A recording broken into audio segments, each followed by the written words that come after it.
नमस्कार श्रोते हो, दीपक रेगे कथाकथन चॅनलवर तुम्हा सगळ्यांचं मनापासून स्वागत. श्रोते हो, चॅनलवर तुम्ही ऐकताय जगन्नाथ शिंदे लिखित मॅडम ही कादंबरी. श्रोते हो, ही कादंबरी मला चॅनलवर तुम्हा सर्वांना ऐकवण्यासाठी परवानगी दिली याबद्दल मी जगन्नाथ शिंदे सरांचे आणि त्यांचे प्रकाशक सुपर्ण प्रकाशन यांचेही मनापासून आभार मानतो. आणि आज मी तुम्हाला ऐकवणार आहे या कादंबरीचा शेवटचा अर्थात भाग 15वा. पण श्रोते हो, तरीही परत एकदा नम्र विनंती करतो की तुम्ही जर अजूनपर्यंत चॅनल सबस्क्राईब केलेलं नसेल, तुमच्याकडनं चॅनल सबस्क्राईब करायचं राहून गेलं असेल तर कृपया चॅनल सबस्क्राईब करा. सबस्क्राईबच्या बटनाशेजारी जे घंटीचं चिन्ह आहे, बेल आयकॉन आहे, तेही प्रेस करा. म्हणजे मी चॅनलवर कुठलीही कथा किंवा कोणत्याही कादंबरीचा भाग अपलोड केला की ताबडतोब त्याचं नोटिफिकेशन सगळ्यात आधी तुम्हाला मिळेल. आपण माझी ही विनंती जरूर मान्य कराल अशी मला खात्री आहे श्रोते हो. आता तुम्हाला ऐकवतो जगन्नाथ शिंदे लिखित मॅडम या कादंबरीचा शेवटचा भाग 15वा. जनाई आली होती. आज ती भलतीच खुशीत होती. पहिलं कारण, चंद्रकला नावाची चर्चा भागात होती.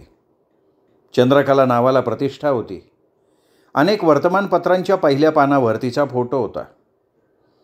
पालकमंत्र्यांना तिने घरी पाठवलं होतं. दुसरं कारण, वसंतराव चंद्रकलाच्या मागे पुढे झुलत होते, एक दुसऱ्याची काळजी घेत होते. भाड्याच्या घरात का होईना नव्यानं संसार फुललेला होता. आणि तिसरं कारण तितकंच महत्त्वाचं, आणि ते म्हणजे जनाईचं लग्न ठरलेलं होतं. चंद्रकलाने तिला आग्रहानं ठेवून घेतलं. भांडीकुंडी झाल्यानंतर दोघींनी बाहेर चादर टाकली. दोघी गप्पा मारत होत्या. हे ग काय, ही तर का चादर? अगं, आपल्या दोघींचा बिछाना. मग काय आज काय दाजींना सुट्टी का? गप गच आवड. माझ्यावर राग होतीन बरं का ते. कशाला? उलट त्यांना बरं झालं, त्यांच्या आईच्या कुशीत त्यांना झोपायला मिळालं. खरंच ही त्यांची खरी आई नाही का? अगं कशी असेल? ही भीमराव दादांची बायको थोडीच आहे. पण किती काळजी घेतात नाही का? आल्यापासून बघते मी, औषध देणं, पाय दाबणं, सगळं कसं सख्या पोरासारखं चाललंय. अगं पूर्वजन्मीचे काहीतरी संकेत असतील. ते जाऊ दे, मला सांग, मुलगा स्वतः बघितलास ना? काय विचारती चंद्रा तू? अगं हो, नाही तर पुढे 3-13 नको. अगं लय मऊ आहे. मग तर कोपरानं खणूच नको. अगं शेती आणि पीक याच्याशिवाय विषयच नाही. बरं झालं, तुझं उणं दुणं काढायला त्यांना फुरसत मिळणार नाही. अगं माझं वर्णनसुद्धा काळी आईशी केलं.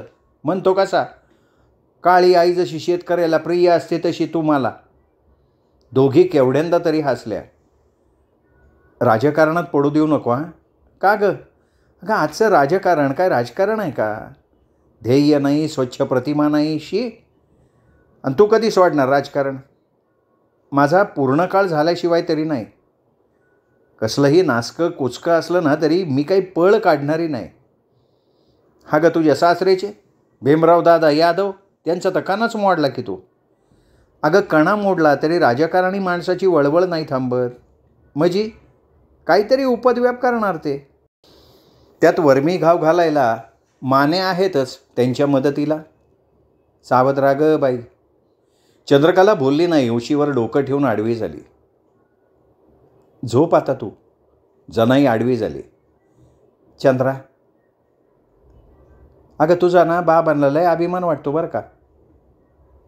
आणि आईला तुझी काळजी वाटते ग. अगं शेवटी आईच ती. चंद्रकलाच्या डोळ्यात पाणी आलं. एक सांगू का? हां, शंकरप्पा हो, जरा लक्ष ठेव. अलीकडं भीमराव दादाकडं त्याचं येणं जाणं वाढलंय बरं का. अगं ते शंकरप्पाला काही बेस आहे का? आज इथे उद्या तिथे. आज हा नेता उद्या तो. अगं शीतासाठी राजकारण. देवजी जसा अडकित्यात सापडला ना, तसा त्या शंकरप्पाला अडकवायचा बेत आहे माझा. भीमराव दादाला त्यांनी उलटापालटा केला तरी काळजी नाही. काळजी वाटते ती आईंची, बिचारी. आई? अगं माझी सासू ग. बिचारीला स्थानच नाही. अगं राजकारण्यांच्या बायका अशाच, हस म्हणली की हसणार. मला ना त्यांना एकदा भेटायची इच्छा आहे. काय वाड्यावर जाणार का काय तू? अगं मग बाहेर कशी भेटणार? भीमराव दादा येऊ देतील का तुला? बघू तर. अगं पण कशासाठी एवढं? बाई सासूसाठी. जनाई काही बोलली नाही. जायक्काचा विचार करत करत ती झोपी गेली. पहाटे पहाटे दरवाजाची कडी वाजली. कोण आहे? पोलीस. चंद्रकला ताडकन उठली. वसंतरावसुद्धा उठला. दोघं बाहेर आले. काय आहे? पोलीस चौकीवर घेऊन जाण्यासाठी आलोय. कशासाठी? तिथं गेल्यावर समजन. येणार नाही. अहो कारण तर समजलं पाहिजे ना. वसंतराव म्हणाला. तुमच्या वडिलांवर खुनी हल्ला झालाय. काय? वसंतरावाला धक्काच बसला. अहो मग पोलीस स्टेशनवर आमचं काय काम आहे? आम्हाला आधी दवाखान्यात गेलं पाहिजे ना. हे बघा साहेबाचा आदेश आहे. तुमच्या साहेबांना डोकं आहे का? आमची गरज दवाखान्यात आहे. जा साहेबांना तसं जाऊन सांगा. चंद्रकला तशा अवस्थेत निघाली. कोणत्या दवाखान्यात आहेत? सरकारी. दोघं निघाले तशी यमुनाबाई बाहेर आली. काय झालं रे वसंता? आई तुला नंतर सांगतो, तू इथेच थांब, आम्ही आलो. दोघं बाहेर पडले. भीमराव दादांना ऑपरेशन थिएटरमध्ये नेलं होतं. दोघांना बाहेरच थांबायला लागलं. हल्ला का आणि कोणी क्या केला ह्याचा अंदाज लागत नव्हता. जायक काही कुठे दिसत नव्हती. थोड्या वेळात रागानं लाली लाल झालेले इन्स्पेक्टर मोरे आले. 2 पोलिसांना घेऊन आले होते. तुम्हाला पोलीस स्टेशनवर बोलवलं होतं ना. ही वेळ आहे का तिथे यायची? आमची गरज खरं तर इथे आहे. कशासाठी? कशासाठी? रडायचं नाटक करायला का? इन्स्पेक्टर मारे हल्ला करून मोकळे झालात आणि इन्स्पेक्टर वरडू नका मॅडम. अगं चंद्रकला तू त्यांच्याशी का वाद घालतीयेस? या इन्स्पेक्टरला डोकं आहे का हो? हा कुठला आरोप करतोय आपल्यावर? ऐकताय ना? हे बघा इन्स्पेक्टर साहेब, पुराव्याशिवाय आरोप करू नका. या क्षणी तरी आम्ही त्या मनस्थितीत नाही आहोत. अरे पण तुम्हाला इथं थांबताच येणार नाही ना. का? पुरावा नाहीसा करू शकाल तुम्ही. इन्स्पेक्टर साहेब तुम्ही अनेक वेळा व्यर्थ प्रयत्न करून मला अडकवण्याचा प्रयत्न केला आहे. आता जर मला मानसिक त्रास दिलात ना तर काय करणार हो मॅडम? तुम्हाला तुमची जागा दाखवीन. हे चालू असताना काही कार्यकर्ते तिथे जमा झाले. त्यांनी मध्यस्थी केली. वाद थांबवला. तशातही चंद्रकला म्हणाली, पुरावे घटने ठिकाणी असतील मोरे. इथे आमच्यावर व्यर्थ पहारा करून पुरावा नाहीसं करण्याचं कुकर्म करून अंगावरच्या खादीला बदनाम करू नका तुम्ही. मोरे पाय आपटत निघून गेले. ऑपरेशन बराच वेळ चालू होतं.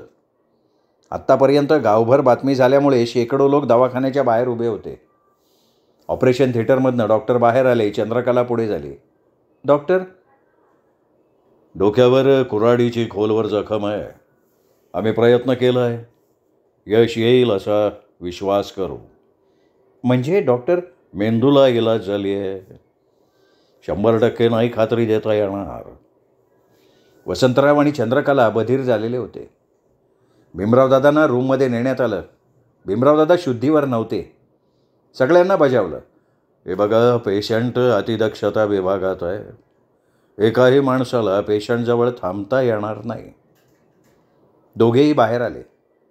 लोकांची गर्दी झालेली होती. कोणालाही आत सोडलं जात नव्हतं. चंद्रकला आणि वसंतराव बाहेरच्या बाकड्यावर बसून होते. तेवढ्या 4-5 गाड्या आल्या. कार्यकर्त्यांसह अजितराव माने दवाखान्यात शिरले. त्यांना अडवायचा प्रयत्न शिपायानं केला पण त्याची दखल त्यांनी घेतली नाही. माने अतिदक्षता विभागात गेले. फोटोग्राफर बरोबर होताच. क्षणात बाहेरही आले. फोटो काढण्यापुरताच त्यांच्याकडे वेळ होता. प्रसिद्धीची संधी त्यांना घालवायची नव्हती. बाहेर पडता पडता ते चंद्रकलाच्या जवळ गेले. झालं का मनासारखं? या प्रश्नामागचं कारण? चंद्रकला नाही त्याच झोकात प्रश्न केला. पक्ष शिस्त आडवी आली असती ना तर असं घडलं नसतं. पक्ष शिस्त म्हणजे तुमच्या मनाप्रमाणे वागायला पाहिजे नाही का? वागू नका, वागू नका, भोगा आता भोगा. मला वाटतं भोगण्याची वेळ तुमच्यावर आली आहे. तुम्ही याच्यातनं सुटान का? अरे वा, म्हणजे अगदी पहाटे पहाटे माझ्याकडे पोलीस आले ते तुमच्या आदेशानं वाटतं. मग पहिली बातमी इन्स्पेक्टर कोणाला सांगन? मंत्री नसन हो पण नेते आम्हीच आहे ना. हे बघा मला वाटतं प्रत्येक ठिकाणी राजकारण योग्य नाही. ही वेळ तरी नाही. तुमच्या सगळ्या प्रश्नांची उत्तरं माझ्याकडे जरूर देईन. फोटो काढून झाला ना तुमचा? उद्या पेपरमध्ये छापा. स्वतःची छबी पेपरात छापून प्रसिद्धी करण्याची एकही संधी तोडू नका तुम्ही. उत्पादनाच्या जाहिरात येऊन राजकारणाची जाहिरात महत्त्वाची असती. जनतेपर्यंत जायचा तो मार्ग असतो मॅडम. जनतेला मूर्ख समजू नका हो. मूर्ख तर काय, एवढं करून निवडणुकी जिंकणार कोण? आम्हीच ना. जा जा, कपाळावरची जखम अजून ताजी आहे, भळाभळा रक्त येईल त्यातनं. ठीक आहे, बघून घेईल. अजितराव माने तरातरा निघून गेले. पोलीस स्टेशनच्या पिंजऱ्यात चंद्रकलाला बंद करण्याची भाषा मोरेंनी अनेक वेळा केली, पण त्यांना यश काही आलं नाही. भीमरावदादांच्या खुनी हल्ल्याचा आरोप चंद्रकलावर करण्यात आला. कुटुंबात कलह होता. या कलहात एकमेव व्यक्ती चंद्रकला. त्यामुळे संशय तिच्यावर व्यक्त करण्यात आला आहे हे सर्वत्र मुद्दामून पसरवलं जात होतं. त्यांनी राजकारणातल्या मुरब्बी भीमरावदादांच्या हातावर तुरी ठेवल्या होत्या. तिने सहकारी सदस्यांवर कुरघोडी केली होती. इन्स्पेक्टरला दातावर पाडलं होतं. तिनेच पालकमंत्र्याला भर सभेत नागडा केला होता. बापाजवळून नवरा हिरावून घेतला होता. हे लोकांपर्यंत पोचवणं कमी कष्टाचं होतं. वस्तुस्थिती तशी होती. किमान जनतेला हे ज्ञात होतं. वर्तमानपत्र आणि प्रसिद्धी माध्यमांना परस्पर खाद्य पुरवण्याचं काम पद्धतशीरपणे चालू होतं. दुखावलेली माणसं एक झाली होती. चंद्रकलाच्या हातात बेड्या घालून धिंड काढण्याची स्वप्न अनेक जण बघत होते. मिस्टर माने त्यात आघाडीवर. पण पोलीस खातं हातबल होतं. दबाव वाढत होता, पण हाती ठोस धागा मिळत नव्हता. संशय, फक्त संशय होता. हातात पुरावा नव्हता आणि त्यामुळे हात चोळत बसायची वेळ सगळ्यांवर आली होती. फक्त संशयित म्हणून आत घेणं म्हणजे हात पोळून घेण्यासारखं होतं. ती संधी साधून या आतताईपणाचं भांडवल करून ती हिरो ठरण्याची शक्यता नाकारता येत नव्हती. एकमेव पुरावा आणि तोही जिवंत पुरावा. सगळे शोधत होते, पण जायक्का सापडत नव्हती. हल्ला झाल्यापासून जायक्का बेपत्ता होती. भीमरावदादा अजूनही बेशुद्ध होते. समजा जायक्का सापडली आणि भीमरावदादा उद्या शुद्धीवर आले आणि त्यांनी चंद्रकलाचा हल्ल्याशी संबंध नाही असं सांगितलं तर चंद्रकलेला सहानुभूती मिळणार होती. मोरे जायक्काच्या शोधात होते आणि डॉक्टर भीमरावदादांना शुद्धीवर आणण्याच्या प्रयत्नात होते. अगं चंद्रा. हां आई, बोला ना. एक बोलू का गं? अहो बोला ना. अगं तुमच्या त्या भीमरावदादांना एवढी माणसं बघून गेली. राजकारणी आली, पै पाहुणी आली. माझ्या बी मनात आलं एकदा बघून याव. यमुनाबाई म्हणाल्या. अगं आई, तुझी ना ओळख ना गाठभेट. अरे मन काय झालं? वसंताला पोरगा मानल्यावर नातं आलं का? चंद्रकला त्यावर काही बोलली नाही. अगं एक डाव बघून यावं असं आलंय मनात. अगं तुम्ही म्हणता तसा तो भीमरावदादा असेल बी. तुम्ही नाही का समद इसरून त्याला भेटायला गेला? मला बी एक डाव जाऊन भेटावं असं वाटतंय. वेडवाकडं काय घडलं तर जीवाला काय आमचा घोर न गं ना. चंद्रकला दवाखान्यात निघाली. तिने यमुनाबाईंना बरोबर घेतलं. दोघी दवाखान्यात आल्या. भीमरावदादांच्या नाकातोंडात नळ्या होत्या. कृत्रिम ऑक्सिजन दिलेला होता. कसलाही फरक नव्हता. प्रेतासारखं पडून होते ते. यमुनाबाईंनी त्यांना पाहिलं आणि त्यांच्या काळजातली धडधड वाढायला लागली. यमुनाबाई मटकन खाली बसली. आई अहो काय झालंय? काय नाही गं, भवळ आली जरा. मी तेवढ्यासाठी आणणार नव्हते तुम्हाला. मला जरा पाणी दे, मला बरं वाटन. यमुनाबाईंनी स्वतःला सावरलं. निघायची वेळ आली तेव्हा ती म्हणाली, हे बघ आज मी हितच बसते. आई अगं पोराला किती ताण द्यायचा. 4 दिवसात किती खंगलंय त्यो. अहो तुम्हाला झेपेल काय हे? काळजी करणं गं. नर्सबाई आहे ना हिथं. आणि हिथं करायचं आहे काय? चारायचं आहे का भरवायचे? बसून राहीन बापडी. अहो पण आई एक तर तुमची तब्येत काय धाड भरली नाही का मला. जाव तुम्ही दोघं जावा. वसंतराव आणि चंद्रकला बाहेर पडले. यमुनाबाईंनी मोठ्या मुश्किलीनं आवरलेला हुंदका बाहेर पडला. चंद्रकला पोलीस स्टेशनवर आली. पेंगणारे मोरे ताडकन उठले. इन्स्पेक्टर साहेब, मी तक्रार घेऊन आली आहे. कोणाविरुद्ध? मी तसं काही तुमच्या विरुद्ध नाही हो. माझी सासू बेपत्ता आहे. आम्ही शोधतोय ना तिला. मला रीतसर तक्रार दाखल करायची आहे. ठीक आहे द्या. मोरेंनी कागद दिला, कार्बन दिला आणि वर म्हणाले, एक प्रत हवी तर तुमच्याकडे ठेवा. मोरे एवढे नरम कसे झाले हे काही चंद्रकलेला समजेना. तिने स्वतःच्या हाताने तक्रार लिहिली, कागद लिहिला. तो कागद वाचल्यावर मोरे चंद्रकलाला विश्वास घेण्याच्या उद्देशानं म्हणालं, कोणी केला असेल हा हल्ला? मी. मोरे उडाले. अहो मोरे, सगळे वैरी माझ्यावरच चोची मारतायत ना, तुम्ही का दचकला? याचा अर्थ तुम्हीही मला गुन्हेगार मानत नाही. जे करतात ते कोणाच्या तरी सांगण्यावरनं, बरोबर? मॅडम, आम्हाला वरनं आदेश येतात ना. कोणाकोणाचा आदेश येतात तो? तुम्हाला, पेपरवाल्यांना? काय चाललंय काय हे? माझ्याकडे रोख ठेवून तपास करत राहिला तर तुम्हाला या जन्मी तरी आरोपी सापडेल का? का व्यर्थ वेळ वाया घालवताय? कुठला सूड उगवताय? हे बघा, तुम्ही मी शेवटी माणूस आहोत. भावना जशा तुम्हाला आहेत तशा मलाही आहेत. भावनेत तुम्ही वाहत गेलात तर मीही गेले होते. मग याचा अर्थ आपण स्वतःला सावरायचंच नाही का? तुम्ही विवाहित आहात, मी सुद्धा विवाहित आहे. तोल गेला तर सावरण्याची जबाबदारी आपलीच नाही का मोरे? शेवटी माणूस आहोत ना आपण. मोरेवर चंद्रकलाच्या बोलण्याचा उचित असर पडत होता. तुमचं सोडा हो, परंपरेनं पुरुषांना गुन्हे माफ केलेत, पण माझ्या ठिकाणी तुमची पत्नी आहे असं समजा. गावाकडं असते ती, तोल सुटून ती पुन्हा सावरली तर काय कराल तुम्ही? शिक्षा का सूड उगवाल तिच्यावर? मॅडम, विषय थांबवा की. नाही, मी थांबवीन हो, पण चुकलं म्हणलं ना मी. मग ती चूक दुरुस्त करा. अंगावर वर्दी घालताना घेतलेली शपथ आठवा. पगार कोणाचा घेतात ते आठवा. तो कशासाठी मिळतो पगार हे आठवा. मॅडम, माझ्यावर विश्वास ठेवा. यापुढं तक्रारीला जागा ठेवणार नाही. वेळ करू नका सर. माझी सासू जिवंत मिळाली तर हल्लेखोर सापडतील. विरोधकांनी तिचं काही बरं वाईट केलं ना. मॅडम, तुम्ही शंका व्यक्त करा ना फक्त. कोणाकोणावर शंका व्यक्त करू? महिला कुठल्या पुरुषांना आवडते? मी सभापतीपदी विराजमान होऊन साप, विंचू, गिधाडं, घारी, कावळे, हिंस्त्र पक्ष्यांना आवाहन केलेलं आहे, त्यांना आव्हान दिलेलं आहे मी. नाही तरीसुद्धा काहीतरी शंका. माझी शंका गैर ठरेल. तुम्हाला तुमच्यातल्या पोलिसाला आव्हान द्यावं लागणार आहे, त्याला आवाहन करावं लागणार आहे. नक्की तुम्ही कोण आहात याचाही मला शोध लागेल. आम आदमी आहात का पोलीस आहात? ती उठली, चालायला लागली. डॉक्टर साहेब, आम्ही खूप काळजीत होतो. जाणीव आहे मला. आमचेही प्रयत्न चालूच आहेत.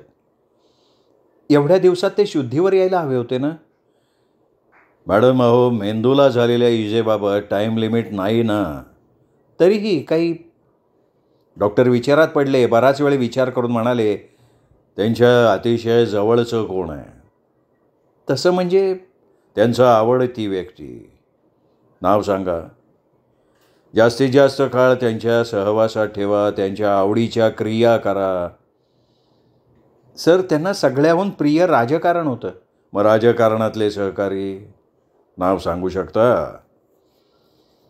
सर, राजकारणी माणसाला फार जवळचा सहकारी नसतो. काळ, वेळ, राजकीय परिस्थिती बघून राजकारणी माणसं बदलतात. त्याचं प्रेम मतांचा विचार करून प्रकट होतं. मग त्यांचा आवडता छंद, कला, अमुक तमुक? नाही, मला नाही सांगता येणार. बघा, चौकशी करून बघा. तारुण्यातला, बालपणातला एखादा छंद, कला, त्यांची आवड बघा. त्यांच्यासमोर वारंवार सादर करा. त्यांच्या मेंदूच्या पेशीवर ते चांगले उपकारक ठरणार आहे. त्या पेशी काम करू शकतील. चंद्रकला उठली, बाहेर पडली. भीमराव दादा टकामका बघत होते, पण बोलत नव्हते. खाणाखुणा, बोलणं, व्यक्ती ओळखणं हे त्यांना शक्य होत नव्हतं. पाहिलेल्या व्यक्ती, वस्तूंचा अर्थबोध होत नव्हता. आवाजाचं ज्ञान होत नव्हतं.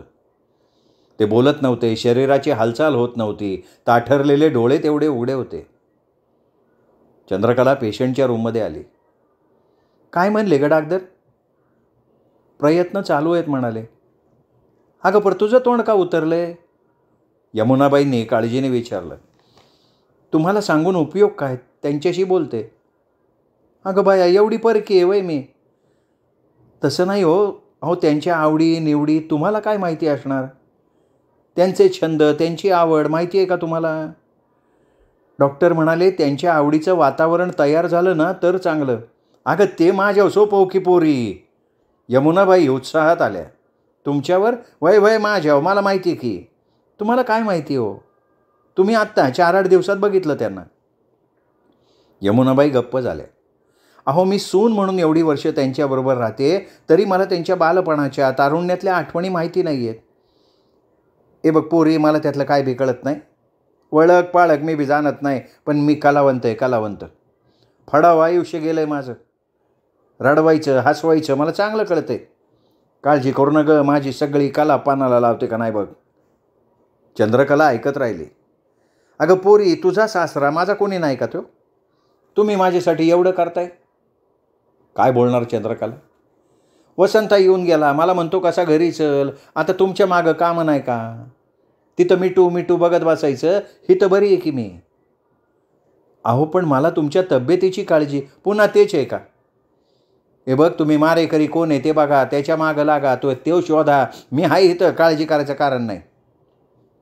चंद्रकला बाहेर पडली. यमुनाबाईंनी दार बंद केलं आणि भीमरावाच्या शेजारी बसून बैठकीची लावणी सुरू केली. महिलेनं पुरुषाला डिवचलं, आव्हान दिलं तर पुरुषार्थाला धार येते. इन्स्पेक्टर मोरेंचं तेच झालं. ते कसून चौकशी करत होते. विशेष करून चंद्रकलाच्या वक्तव्यामुळे पूर्वीची खुन्नस नाहीशी झाली होती. चंद्रकलाकडे बघण्याचा त्यांचा दृष्टिकोन बदलला होता. त्यांनी त्यांची पूर्ण शक्ती शोधकार्याकडे वळवली होती. भीमराव दादाच्या सहवासातली प्रत्येक व्यक्ती तपासली होती. त्याच्या हालचालीवर त्यांनी नजर ठेवली होती. त्यांनी शंकरप्पाला गाठला. शंकरप्पा, त्या भीमराव दादावर कोणी हल्ला केला असावं. अहो साहेब, मी त्यातलं आहे का? माझ्यावर संशय कशा पाय? मोरे सावध झाले. त्यांची माझी दुश्मनी होती का? अलीकडं नव्हती, पण तेवढं चालतं राजकारणात. पण मी त्यांच्या जीवाव का उठन? शंकरप्पा, मी आरोप केला आहे का तुमच्यावर? मग ठाण्यावर कशा पाय बोलवलं मला? जरा तोंड फुटकं आहे माझं, पण असलं का माझ्याच्यानं नाही वाहणार हो. मी तेच म्हणतोय, तुम्ही खोली हल्ला केलाच नाही. तुमच्या दृष्टीनं हा हल्ला कोणी केला असेल हे मी तुम्हाला विचारतो. काय खबऱ्या समजतात काय मला? अहो चौचाला असलो तरी माझा मी दोन्ही काम मी नाही करत. म्हणजे याचा अर्थ सरळ बोटानं तूप निघणारच नाही म्हणा की. साहेब, आतडीत तुटतील शंकरप्पा. ओरडायचं काम नाही. मला तोडायला काहीतरी शिल्लक ठेवा की. काय दंबाजी करताय काय साहेब? देवजीला ओळखता ना तुम्ही? जरा भेटा त्याला. दम देतो का बाजी मारतो त्याला विचारा.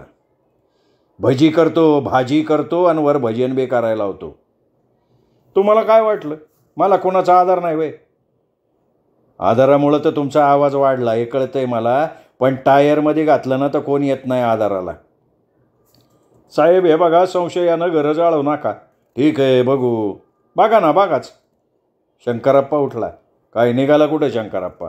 आत्ता हीच गप खाली बसायचं गुमान, नाही तर आत बसविल पिंजऱ्यात. साहेब हे खपून घेणार नाही. काय करशील रे? काय करशील? साहेब अंगाला हात लावायचा नाही सांगतोय. मोरेनी खाडकन त्याच्या तोंडावर पाची बोटं उठवली. तांबरे, साहेबाला सांगतो, मंत्रीपद गेलं तरी दबदबा नाही गेला त्याचा, उचलायलाच लावतोय तुला. गप बसायचं गुमान, बसायचं गुमान. मोरेनी त्याला मुद्दाम मारलं होतं, बसवून ठेवलं होतं. अंधार पडला तसं त्याला सोडून दिलं आणि हवालदाराला बोलवलं. हे बघा फारंदे, या शंकरप्पा उद्या सकाळपर्यंत नजर ठेवायची. डिवचलाय त्याला, कुठल्या बेळात गोचतोय तेवढं बघा. हवालदार बाहेर पडला. मोरेंनी DSPंना फोन लावला. जादा कुमक मागवून घेतली. दवाखान्याच्या स्पेशल रूममधनं लावणीचे स्वर बाहेर पडत होते. ऐकणारे बाहेर फिदी फिदी हसत होते. काहींनी ठेका धरला होता, जणू काही दवाखान्यात तमाशाचा फडच आहे. वसंतराव संध्याकाळचा जेवणाचा डबा घेऊन आला. हा तमाशा बघून तो चिडला. त्यांनी धडाधडा दरवाजा वाजवला. लावणी थांबली. दरवाजा उघडला. वसंता, काय चाललं हे? तमाशा आहे का इथे? अरे पण वसंता, बाबांना इथे ठेवलं आहे ते काय लावणी ऐकायला का? आणि काय काय तुला कसला आनंद झालाय? काय एवढी आनंदानं लावणी गातीयेस? तुला आई मानली, थारा दिला तो आंतरिक ओढीनं, याचा अर्थ बेशुद्ध वडिलांच्या समोर तू नाचावस, लावणी म्हणावीस? तमाशा मांडलायस का माझ्या जीवनाचा? अरे पोरा, देवानं माझ्या जीवनाचा तमाशा मांडलाय. का वैर साधलं त्याने माहिती नाही. समद संपलं होतं. का पुन्हा माझ्या नशिबी खेळ मांडलाय मला कळना. तुझ्या नाही, माझ्या नशिबाचा तमाशा मांडलाय. मी आणली ना माझ्या जीवनात. आणि चंद्रकलाला सांगत होतो खोलीत राहू दे, तिला दवाखान्यात पाठवू नको. अरे कोण कुणाच्या जीवनात आलं हे कसं सांगायचं रे बाबा तुला. चटवीची लीला आहे ती. मला का फेऱ्यात गाठलं मला बी माहिती नाही. जा जा बरं, तू घरी जा. तेवढं होणार नाही हा पोरा. तेवढं सोडून बोल. आई तू जा. हे बघ पोरा, तेवढी शिक्षा नग करू रे मला. यमुनाबाई तुम्ही इथून चालत्या वा. हे बघ, तुम्हाला यमुनाबाई म्हण, नाचणारीन म्हण, पण मला हाकलू न ग. आता मारायचं ते ह्याच पायाजवळ. तिने भीमराव दादांचे पाय धरले. ती ढसढसून रडायला लागली.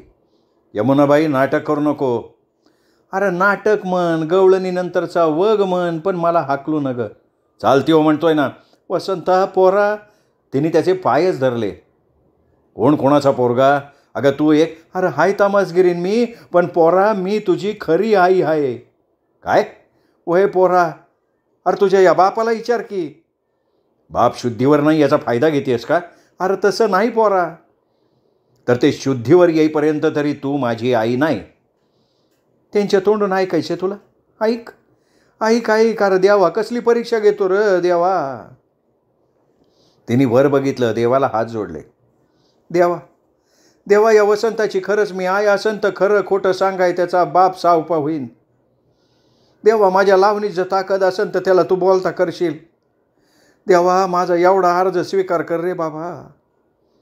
असं म्हणून ती लावणी गायला लागली. तिला थांबवण्याचा वसंतरावांनी प्रयत्न केला, पण ती गातच राहिली. ती गातच राहिली, गातच राहिली आणि तिच्या डोळ्यांना धारा लागल्या. अचानक आश्चर्य घडलं. भीमराव दादा ताडकन उठले. अरे यमुना तू. धनी. ती त्यांच्या पायावर कोसळली, आक्रोश करायला लागली. वसंतराव ताठरलेल्या डोळ्यानं बघत होता. यमुना, अगं यमुना, रडती वय तू. हे बघ हे बघ, अगं माझ्याकडं बघ. त्यांनी तिला बाहुपाशात घेतली. त्यांची नजर वसंतरावाकडे गेली. वसंता, वसंता, ही तुझी आई यमुना. आणि मग यमुनाबाई वेडीपिशी झाली, ओरडत सुटली. वसंता, मी तुझी आहे, खरी खुरी आहे. हा बाप तुझा, तुझा बाप आहे हा. माझा नवरा आहे हा. मी बायको आहे त्याची, तुझी आई आहे. लेकरा, माझ्या पोरा, माझ्या वासरा, मी तुझी आई आहे रे. शंकरप्पा फडाफडा बोलायला लागला. अहो ते भीमराव दादा सुपारी घेऊन माझ्या मागं लागलं होतं. काय बेकर काटा काढ म्हणत होतं. मी तसलं काम करणाऱ्या माणसांच्या मागं पळत होतो. निम्मी अर्धी सुपारी खायला मिळणार या आशेनं पायतन तुटस्तवर पळत होतो. पण चंद्रकलाचा खून करायला कोणी तयार नव्हतं. जो तो म्हणत होता बाई लय कामाची आहे, आपल्या भागाचं सोनं करती बाई. पैक्या पायी देवीसारख्या बाईला आम्ही काय मारणार नाही, आम्ही ते पाप करणार नाही. भीमराव दादांना विचारा की. विचार घेऊन बसलो होतो तरी काम होत नव्हतं. एक दिवशी भीमराव दादा माझ्यावर खवळलं. मला म्हणलं माझ्या मागं तो पालकमंत्री वाघासारखा लागलाय. काटा नाही काढला तर माझं राजकारण संपलं. खरं आहे का नाही भीमराव दादा, बोलला होता का नाही तुम्ही. हा हे खरं आहे, खरंच बोलणार हो मी. आता फासाव जाण्यापरस खरं बोललेलं बरं. आणि नाका तोंडात पाणी जायला लागलं की आई बी लेकराला पायाखाली घेती. सांगू का भीमराव दादा समद मी. सांग शंकरप्पा सांग. माझा तर पुनर्जन्म झालाय. सत्य सांगून केल्या कृत्याचं प्रायश्चित घेऊ दे मला. अहो एक दिवशी भीमराव दादा माझ्यावर खवळलं. काटा निघत नाही म्हणले आता मीच काटा काढतो. आम्हाला वाटलं तिथं आम्ही दोघंच आहे, पण तिथं जाय का बी होती. वय की मी होते तिथं. त्यांचं बोलणं ऐकून माझं डोकं भडकलं. मी म्हणलं मी काय तसं करू देणार नाही. ती माझी सून आहे, मी माझ्या सूनाचा खून होऊ देणार नाही. आणि तसं मी म्हणालो अशी कशी ग तू कशी सून. वसंता तुझा नाहीचे. वसंता तुझा नाही म्हणल्यावर ती सून कशी होणार तुझी. साहेबाऊ त्या वेळेला माणसात नव्हतो मी. राजकारणाच्या नशेनी पशु झालतो. अहो मी मानाय तयार नाही. हे तर एरेला पेटलेले. शेवटी माझ्या अंगावर धावून आले. साहेब चंद्रकलाचा खून होणं ही गोष्ट मला सहन होणारी नव्हती. त्या रात्री मला काही झोप येईना, काय करावं ते समजना. यांच्यावर लक्ष कसं ठेवणार, सुनेव पाळत कशी ठेवणार. राजकारणात माणूस येडा होतो, काय पण करतो. मी भोगलंच की. माझं काय मन राहीना, उठले आणि ठरवलं हे थांबवायचं असेल तर यांनाच. आई, खोटं बोलायची वेळ नाही ही. मला वाटलं मेले ते. घाव घातला आणि त्यांच्या किंकाळीनं मी भानावर आले आणि स्वतःला वाचवण्यासाठी पळत सुटले. पण जाणार कुठं? कारण कुठेही गेले तरी पोलीस पकडतील ही भीती होती ना, म्हणून शेवटी शंकरप्पाकडे गेले मी. शंकरप्पाकडेच का गेला? शंकरप्पाचा स्वभाव मला माहिती ना. कुंपणावरच्या सरड्यासारखा राजकारणातला सरडा आहे हा. हवं तेव्हा पैशासाठी पक्ष बदलणारा. पैशासाठी ह्यो काय बी करू शकतो. तो पैशासाठी मला आश्रय देऊ शकतो याची मला खात्री होती. शंकरप्पा, तुम्ही त्या दिवशी पोलीस चौकीत बोलताना चुकून फासला. त्यामुळे मी तुमच्या मागं हवालदार सोडला आणि शंकरप्पा तू जाळ्यात सापडला. चला आता भीमराव दादा, जायक का आणि तुमच्यावर मला गुन्हा नोंद करायचा आहे. मोरे त्यांना घेऊन गेले. यमुनाबाईंना हुंदका फुटला. भीमराव दादांना पिंजऱ्यात डांबून तिच्याही नशिबी पिंजराच आला होता. राजकारणाच्या पिंजऱ्यात उभी असलेली चंद्रकला मात्र शांत उभी होती. श्रोते हो, तुम्ही ऐकत होता जगन्नाथ शिंदे लिखित मॅडम ही कादंबरी. आज या कादंबरीचा शेवटचा भाग तुम्ही ऐकलात. या कादंबरीचा प्रत्येक भाग आपल्या कथाप्रेमी मित्रपरिवारात, नातेवाईकात शेअर करा. त्यांनाही ही कादंबरी संपूर्ण ऐकून प्रत्येक भाग लाईक करायला सांगा, हाईप करायला सांगा, प्रत्येक भागावर कमेंट करायला सांगा आणि त्यांना माझ्या वतीनं दीपक रेगे कथाकथन चॅनल सबस्क्राईब करायची विनंती जरूर करा. भेटूयात अशाच उत्तमोत्तम कादंबरीसह. तोपर्यंत नमस्कार श्रोते हो.